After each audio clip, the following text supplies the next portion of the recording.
Hello, my name is Barbara Lynn Glazeski, and I am recording this because I promised a number of people recently that once I found the short story I'm going to share today, that I would share it soon.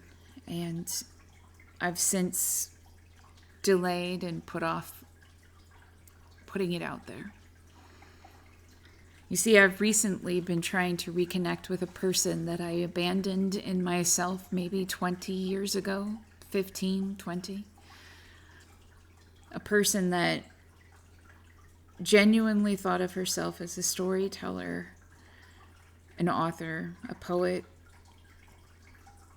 someone who took classes and put together collections like the one I have in my hands right now. Now, the story I'm going to share is one that I remember writing. I remembered the premise, but I recently found this very binder while going through and trying to hide away yet another collection of things that I didn't want other people to see about me. And I took the time to, look through and read some of the things. And I fell into this story. It just so happened that the day that I found this binder again recently was a day that was later ravaged by tornadoes and a mammoth thunderstorm system that ravaged several of the neighborhoods nearby. And it just seemed quite fitting that I happened to rediscover this on that same day. I even told friends, family, followers that I would share the story soon. But I've since put off sharing the story because I could not decide what format I wanted to share it in.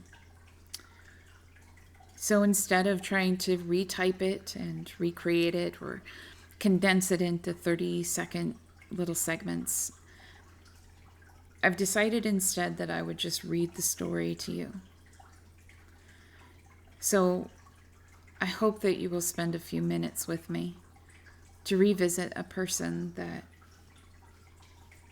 I left in the darkness a long, long time ago. A person that deserves to be acknowledged, if not reborn, I guess. Anyway. The story I am going to share with you today is called In the Thunder He Speaks, and it is by Barbara Lynn Glazeski.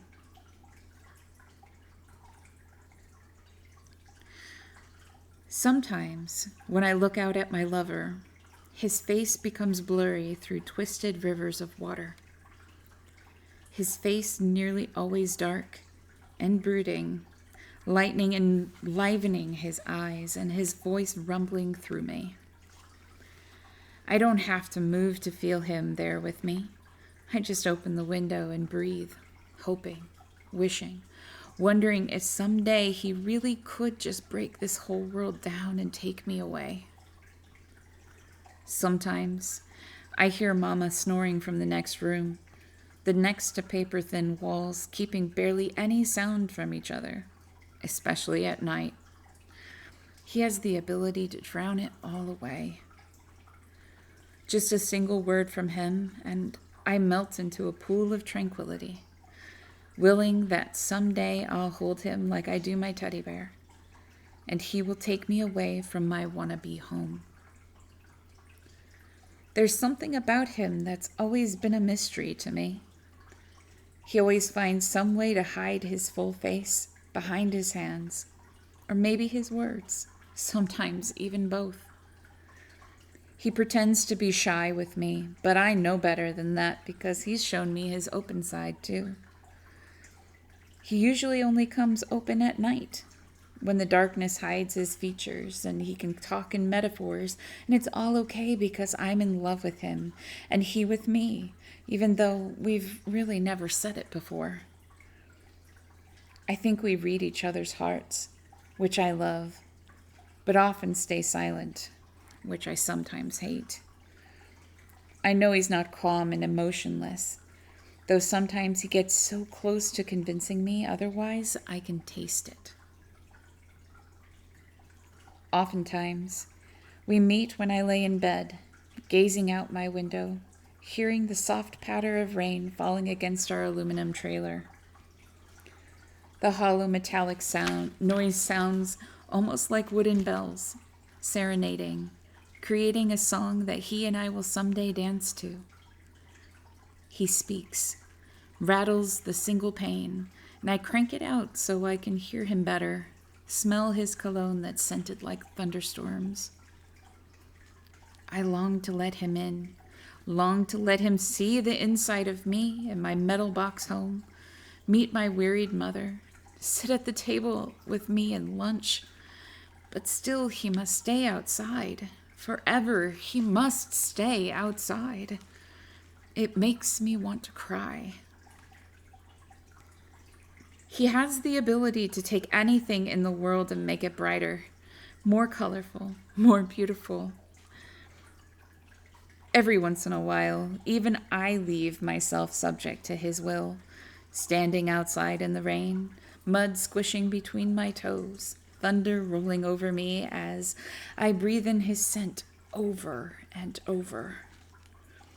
He wraps his arms around me, embracing me so warmly, so lightly, that I could fall asleep outside as long as he held me. But as time still passes, and sooner or later, I have to go waterlogged into my home without waking Mama, and get back into bed with barely any time for her to wake up and come get me for school. I could never tell her I was in love. She'd probably go nuts. She'd rant and rave about men being the devil, then assume we're having sex, so then we'd have a sex talk just like every other boyfriend I've attempted to have. It's kind of sad. I want to share with my mom. But ever since Dad left us and we had to move, there's just no knowing what she might say. Mama had given up on love a long time ago. She somehow expected that I'd do the same.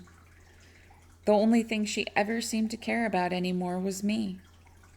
Oh, except for the wooden fence all around our trailer. She had it built right after we moved in. I asked her why, and she said it was because we weren't going anywhere anytime soon, and she didn't want any neighbors to be gawking at her daughter. Yeah, there's definitely no way she'd understand what this was like. I very well could be the first person to fall in love with one who is as he is. Thunder rolls, and there's a rattling of my window which could be no one but him. I crack the window and listen for him to call my name. It comes to me slowly, stroking its fingers along my ear, making me shiver, working like a sorrowed plea for me to come out. Shh, shh, just a moment, I whisper out the window, and his eyes flash white with lightning. I quietly move about the trailer, sneaking through to the front door and opening it.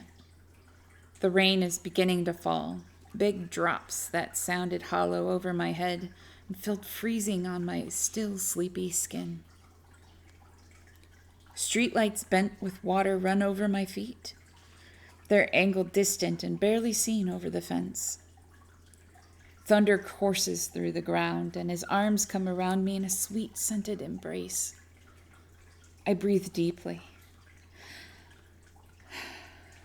raising my eyes to meet his, feeling his light kisses fall upon my neck and face, his fingers stroking down my body, beneath my clothes, coursing through crevices and over inches of flesh hidden to the human eye. His voice turns to moaning, then to a long wail, And it takes so much effort to decide whether it's his voice or the sound of far-off sirens calling Mama and me down into a cellar that doesn't exist. I don't care. My lover has his arms around me, and I will go wherever he goes. I want to be wherever he is. His eyes swirl and turn green with life. He pulls at the wet strands of my long hair, and I close my eyes to take in the feel. Somewhere behind me, there's a door swung wide, slamming against metal, and some female voice calls out. Perhaps they're looking for me, but I've all too soon forgotten my name, and I've long since decided to stop trying to remember.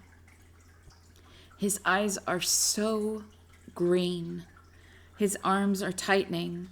I cry out with laughter as he cradles me. That voice from somewhere is calling, is screaming, is curdling as if filled with blood, and I think I feel it spray on the back of my neck. A woman I once called my mother ran past, nightgown drenched and clinging to her soft thighs, rippling as her faltering strides pulled her away from the home whose hinges were straining. A terrible metallic screaming calls from behind, and my eyes open just long enough to watch Silver embrace a tree. Slowly, plank by plank, the fence that cages me disappeared, sucked into a liquid inferno in the sky. I shout with laughter, and his eyes are so green that the bark on the trees is black, and it's okay because I love him and I trust him. His grip tightens further, and he pulls me from the ground. My bare feet are quickly swept of mud by his wind, and their distance from the ground makes it so I can only hear his voice as he speaks of rain and comfort. Mama's screaming, the house is screaming, the sirens are screaming, but I am dreaming because my lover has lifted me into his arms and is finally sweeping me away. I laugh as I look down and realize he swept away my wannabe home. He hurls me high, away from all of the sounds, and I drift. Even as I see the strips of metal and shards of glass, a few planks of wood and blocks of concrete, I know I am safe.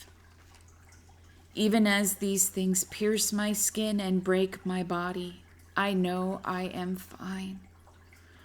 I am in love. Love is love, and nothing can change that.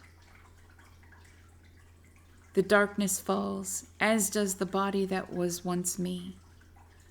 Someday in the future, they'll lay me to rest, and my headstone will say, quote, "Here lies the girl who loved thunderstorms," unquote.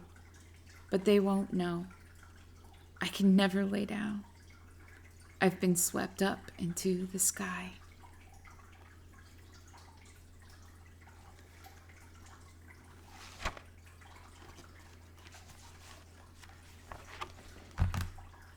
And that was indeed In the Thunder He Speaks.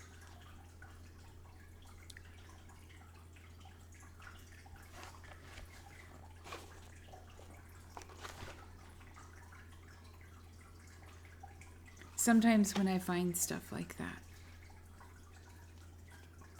I wonder after the brain that drew it, that created those pictures, that thought it was a worthy story to tell, even though it's barely autobiographical.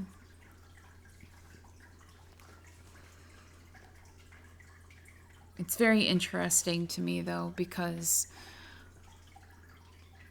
I went on to have experiences and relationships later in life that I consistently related to thunderstorms or lost to thunderstorms.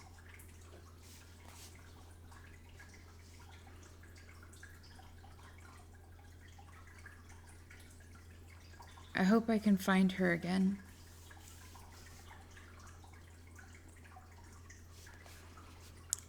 But if not, I guess I will just have to accept the fact that she's been swept up into the sky.